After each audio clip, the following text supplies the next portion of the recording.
नाज़रीन, underground news के साथ मैं हूं मिशाल अरशद। अब रुक करते हैं आज की अहम खबरों की तरफ।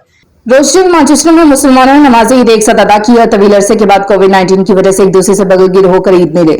मौलाना अब्दुल हकीम ने मदीना मस्जिद रोस्टिंग में ईद के मौका पर उम्मत मुसलमान बिलखुसूस कश्मीर व फलस्तीन के मुसलमानों के लिए खुसूसी दुआ फरमाई और आखिर में तमाम उम्मत मुसलमान को ईद मुबारक की ढेरों खुशियों का पैगाम दिया।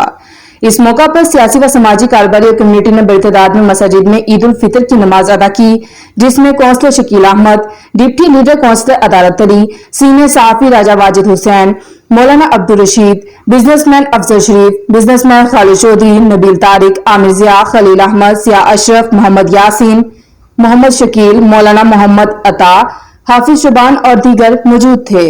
मुस्लिमा की मदद फरमाए और उम्मत मुस्लिमा के अहले खैर ने जो गुरबा की, मसाकीन की, बेवाओं की खबरगिरी की, उनकी मदद की है, अल्लाह सबको अजर अता फरमाए। और दुआ है कि अल्लाह रब्बुल आलमीन आपकी ज़िंदगी के अंदर ऐसी हज़ारों खुशियाँ आपको अता फरमाए। और ये ईद का जो मौका है, इस ईद के मौके पर अपने वालिदैन को जो दुनिया से रुखसत हो गए हैं, अल्लाह रब्बुल आलमीन सबकी मग़फ़िरत में उनको याद रखें और उनकी दुआएं मग़फ़िरत करते रहें। मज़ीद बाखबर रहने के लिए देखते रहिए अंडरग्राउंड न्यूज।